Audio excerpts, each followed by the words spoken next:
نحمده ونصلي على رسوله الكريم أما بعد. عن أبي موسى الأشعري رضي الله تعالى عنه قال قال النبي صلى الله عليه وسلم إذا مرض العبد أو سافر كتب له مثل ما كان يعمل مقيما صحيحا أو كما قال عليه الصلاة والسلام. يا رب صل وسلم دائما أبدا على حبيبك خير الخلق كلهم. آج کا میرا موضوع یہ ہے کہ دین کی حقیقت کیا ہے، دین کس چیز کا نام ہے۔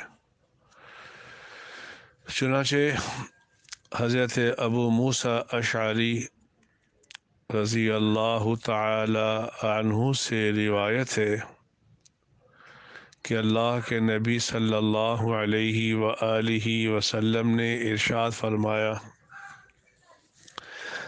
جب کوئی بندہ بیمار ہوتا ہے یا سفر کی حالت میں ہوتا ہے تو جو عبادت اور نیک اعمال صحت کی حالت میں یا حالت اقامت کی حالت میں ادا کیا کرتا تھا،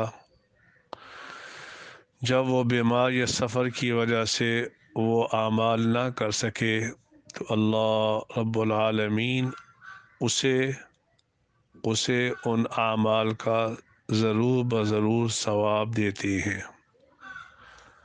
حدیث کا مطلب یہ ہے کہ اللہ کے نبی صلی اللہ علیہ وآلہ وسلم نے فرمایا، اگر کوئی شخص بیمار ہو جائے، اس سے پہلے وہ نفلی عبادت کیا کرتا تھا، اب بیماری کی وجہ سے وہ نہیں کر پاتا، یا وہ کہیں سفر پہ چلا گیا، جب اقامت کی حالت میں ہوتا تھا تو وہ یہ اعمال کیا کرتا تھا لیکن سفر کی وجہ سے نہیں کر پایا، تو اللہ کے نبی صلی اللہ علیہ وآلہ وسلم نے ارشاد فرمایا، کتب لہ مثل ما کان یعمل مقیما صحیحا، تو یہ جو نفلی عبادت صحت کی حالت میں اور اقامت کی حالت میں کیا کرتا تھا، اللہ فرشتوں کی ڈپٹی لگا دیتے ہیں تو اس کی نفلی عبادت ویسے ہی لکھی جائے۔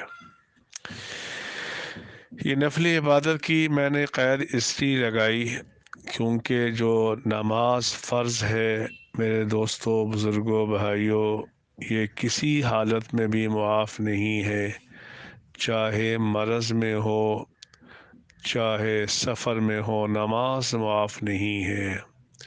اگر ایک شخص کھڑے ہو کے نماز نہیں پڑھ سکتا تو شریعت کہتی ہے بیٹھ کے پڑھ لے، اگر بیٹھ کے نہیں پڑھ سکتا تو شریعت کہتی ہے لیٹ کے پڑھ لے، اگر وضو نہیں کر سکتا تو شریعت مطہرہ کہتی ہے تیمم کر کے نماز پڑھ لے، اور اگر کپڑے پا رکھنا بالکل ناممکن ہو تو شریعت کہتی ہے اس حالت کے اندر بھی نماز پڑھ لے، نماز کسی حالت کے اندر معاف نہیں ہے۔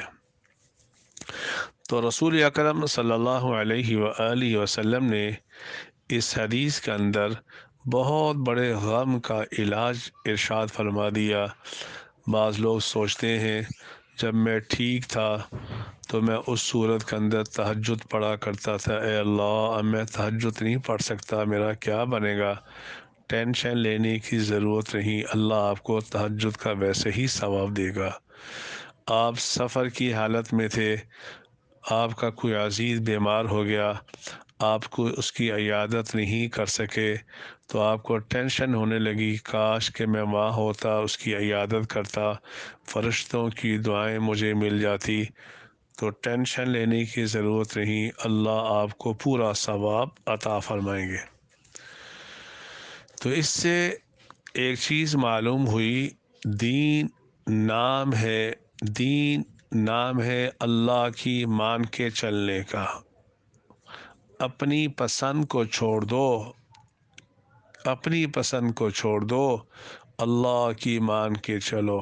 جیسے کہ رسول اکرم صلی اللہ علیہ وآلہ وسلم نے فرمایا، ان اللہ یحب ان تؤتی رخصہ کما یحب ان تؤتی عزائمہ۔ جس طرح اللہ رب العالمین پسند کرتے ہیں رخصت کو، ایسے ہی اللہ تعالیٰ پسند کرتے ہیں عزیمت کو۔ کیا مطلب؟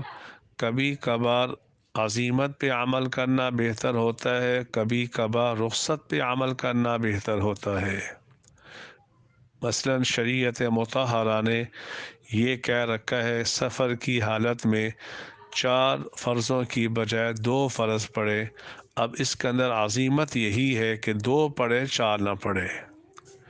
تو دین نام ہے رسول اکرم صلی اللہ علیہ وآلہ وسلم کی باتوں کے ماننے کا۔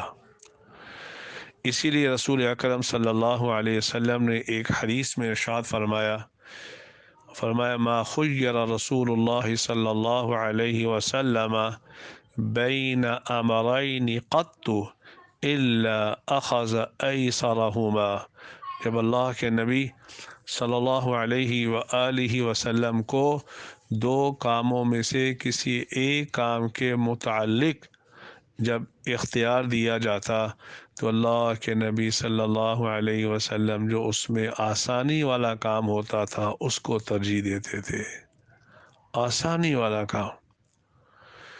یہاں مجھے ایک بات یاد آ گئی، بسا اوقات ہم اپنے مزاج کو ملحوظ خاطر رکھتے ہیں، حکم الہی کو نہیں۔ دیکھنے میں آتا ہے کہ اگر آپ کسی بیمار کے پاس گئے، وہ بیمار ہے، جب اس سے پوچھا جائے کیا حال ہے تو کہتے ہیں جی میں بالکل ٹھیک ٹھاک ہوں، کوئی مسئلہ نہیں ہے، فلاں ہے فلاں ہے۔ نہیں نہیں نہیں، اللہ نے اگر آپ کو کمزور کیا ہے تو آپ کو چاہیے اپنی عاجزی کا اظہار کریں۔ جیسے کہ حضرت ایوب علیہ السلام نے بیماری کی حالت میں کیا کہا، انی مسنی الضر، انی مسنی الضر وانت ارحم الراحمین۔ پیغمبر سے زیادہ بہادر کون ہو سکتا ہے؟ اس کے باوجود حضرت ایوب علیہ السلام نے فرمایا، اے اللہ مجھے تکلیف پہنچی ہے، وَأَنْتَ أَرْحَمُ الراحمین، اور تو سب سے بڑا ارحم الراحمین ہے۔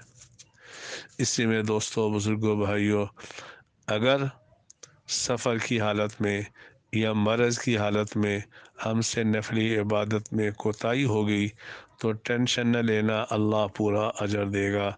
یہ جو باتیں کہیں اللہ مجھے بھی آپ کو بھی عمل کرنے کی توفیق عطا فرمائے۔